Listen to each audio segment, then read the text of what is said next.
Pernah gak sih berpikir, kita di dunia ini eksis untuk apa? Untuk apa kita ada di sini? Apa tujuan kita? Kenapa kita harus ada? Apakah ada semacam alasan objektif yang transendensial mengapa kita ada di sini? Kebanyakan dari kita mungkin sedang sekolah atau kuliah. Setelah itu mungkin kita akan memutuskan untuk melamar pekerjaan dan bekerja, mencari pasangan, menikah, memiliki anak kalau beruntung, dan kemudian menikmati masa pensiun. Kalau memang masa pensiun itu dipersiapkan. Setelah itu kita mati, dan bisa saja kita mati sebelum semua itu terjadi. Jadi apa arti dari semua ini? Apa yang akan kudapatkan dari hal yang kulakukan hari ini? Apa yang akan kudapatkan dari hidupku? Kenapa aku harus melakukan semua hal yang harus kulakukan? Kenapa aku bahkan menginginkan sesuatu? Untuk apa? Apakah ada arti di balik semua ini? Apakah hidup hanya untuk sekedar bertahan hidup? Apakah hidup hanya untuk sekedar menunggu untuk mati? Apakah hidup hanya untuk memenuhi kebutuhan biologis sambil menunggu untuk mati? Kalau kita bertanya siapa ayah dari kakek kita, kebanyakan tidak ada yang mengenalnya. Semuanya terlupakan. Sangat sulit untuk hidup dan tetap diingat oleh generasi-generasi setelahnya. Dan meskipun kita sangat beruntung karena telah bisa memberikan impact yang besar terhadap dunia dan kita bisa diingat oleh orang lain, tapi itu semua untuk apa? Kenapa kita menginginkan hal itu? Kita tidak merasakan rasa yang didapatkan ketika orang lain mengingat kita. Kita sudah tiada. Jika kita tidak tahu bagaimana kita ada di sini atau dari mana kita berasal, bagaimana kita tahu kenapa kita ada di sini? Jika kita tidak tahu kemana kita akan pergi atau akan menjadi apa kita, dari mana kita tahu apakah yang kita lakukan sekarang memiliki signifikansi terhadap hidup yang kita miliki? Jika kita tidak tahu alasan mengapa kita di sini, jika kita tidak tahu kemana kita akan pergi dan jadi orang seperti apa kita nantinya, dari mana kita tahu bahwa tindakan kita saat ini memiliki signifikan terhadap masa depan kita? Semua pertanyaan eksistensial ini sebenarnya sudah dijawab dari dulu oleh para pemikir. Dari sini bermunculanlah berbagai kepercayaan, agama, konsep, dan lain-lainnya. Tapi kalau kita sebenarnya berani bertanya mengapa, semua konsep rumit yang sudah diciptakan dari dulu bisa hancur dengan satu kata itu, yang membuat kita mendapatkan konklusi bahwa dunia ini sebenarnya tidak memiliki nilai. Dalam berbagai agama, Tuhan membuat seluruh alam semesta, menempatkan kita di dalamnya, dan apapun yang kita lakukan di dunia ini akan menentukan bagaimana kehidupan kita nantinya di afterlife. Untuk beberapa orang, arti dalam hidup adalah ketika dia bisa menghabiskan hidup dengan orang-orang terdekat yang dia miliki, teman, keluarga, dan orang yang dia cintai. Banyak orang juga berkata fakta bahwa kita ini hidup adalah yang membuat hidup itu layak untuk dihidupi. Tapi untuk penganut nihilisme, tidak ada yang berarti. Semua tindakan, penderitaan, baik dan buruk, semuanya tidak ada arti, tidak ada gunanya. Agama, cinta, kehidupan, semuanya tidak ada artinya. Ini adalah nihilisme, kepercayaan akan ketiadaan. Everything. All my hopes and dreams, my old report cards, every breed of dog, every last personal ad on Craigslist, sesame, poppy seed, salt. Nothing matters. Dalam satu titik dalam hidup kita pasti akan merasakan pemikiran nihilistik ini. Kita merasa tidak memiliki tujuan, merasa bahwa hidup kita tidak memiliki arti. Biasanya ini mulai terlihat ketika kita mempertanyakan apa yang kita percayai selama ini. Sejauh yang kita lihat, kita menjadi suatu makhluk di suatu realitas misterius dalam waktu yang singkat. Kita melakukan apapun yang ingin kita lakukan, merasakan apa yang kita rasakan, sampai kita mati. Perasaan ini adalah di mana kita mulai tumbuh dari nilai yang dipegang oleh orang tua kita. Mulai belajar hal baru, mengalami pengalaman yang baru, dan membentuk nilai diri sendiri tentang bagaimana kita melihat dunia. Dan biasanya, semua pertanyaan ini dimulai ketika kita mulai bertanya kenapa. Kenapa kau mempercayai hal itu? Dari mana itu berasal? Kenapa dan kenapa? Terus bertanya akan membuat kita sampai di titik di mana kita tidak lagi memiliki jawaban. Di titik di mana tidak ada apa-apa. Semuanya nihil. Hewan dan tumbuhan terlihat tenang-tenang saja mendengar hal ini. Mereka datang ke dunia dan melakukan apa yang mereka lakukan. Makan, berkembang biak, bertahan hidup, dan kemudian mati tanpa menanyakan apa-apa. Kita beruntung dan terkutuk secara bersamaan karena memiliki otak yang lebih superior, kecerdasan yang lebih tinggi, yang membuat kita berani bertanya hal yang bisa membuat kita jatuh dalam lubang kehampaan. Kita memang tidak bisa puas dengan sistem yang ada tanpa adanya penjelasan lebih. Kita ingin tahu semua tentang kehidupan ini. Kenapa kita ada di sini? Apa yang harus kita lakukan? Apa tujuan dari semua ini? Apa arti dari semua ini? Dan untuk para nihilis, Di poin inilah mereka mendapatkan konklusi bahwa tidak ada kata kenapa.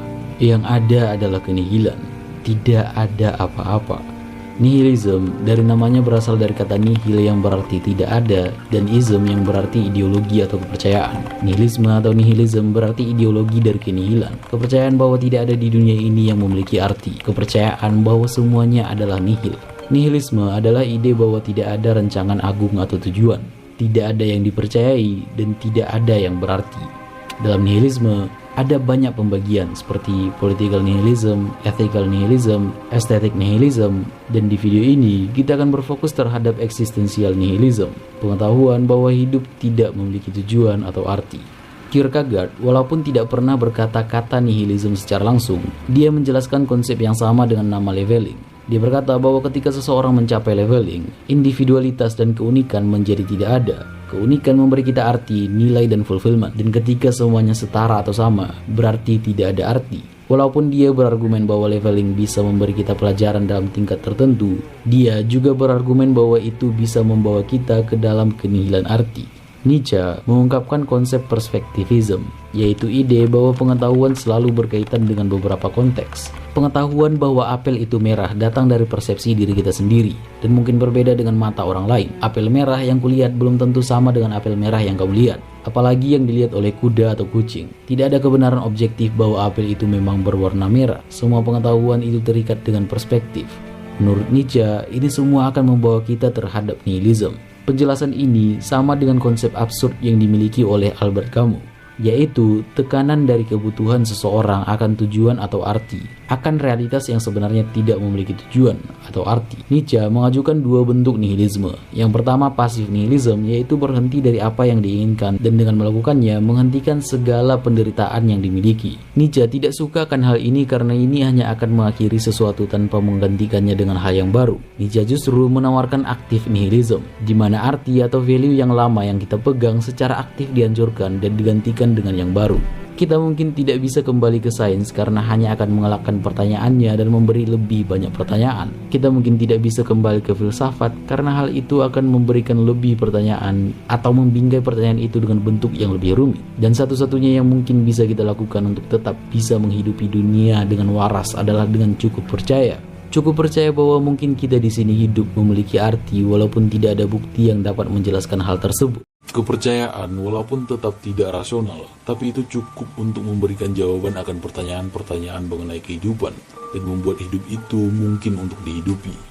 Apakah mencari tujuan abadi, tujuan objektif untuk semua orang itu memang perlu? Atau memang yang harus kita cari cuma untuk diri kita sendiri, untuk diri sendiri dan situasi yang dihadapi oleh diri sendiri?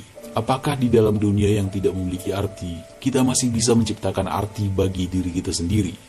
Nietzsche memaparkan ide tentang Übermensch atau Overman, seseorang yang telah menguasai dirinya sendiri, menciptakan dirinya sendiri, dan dia tidak terkekang oleh aturan yang diciptakan oleh orang lain, melainkan menciptakannya sendiri.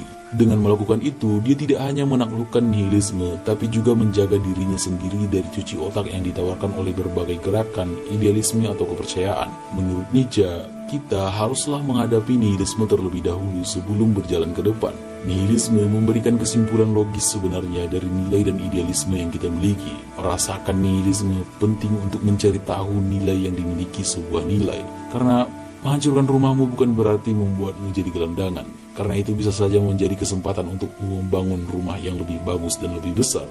Jika tidak ada yang berarti, kenapa kita harus melakukan apa-apa? Apa yang harus dianggap penting jika semuanya tidak berarti? Sebenarnya, kalau dipikir-pikir, alam semesta yang tidak memiliki kebenaran objektif bukanlah hal yang benar-benar buruk. Tapi attitude orang lain yang membuatnya menjadi bermasalah. Banyak orang menjadi depresi di saat dihadapkan dengan kenihilan arti dalam hidup mereka.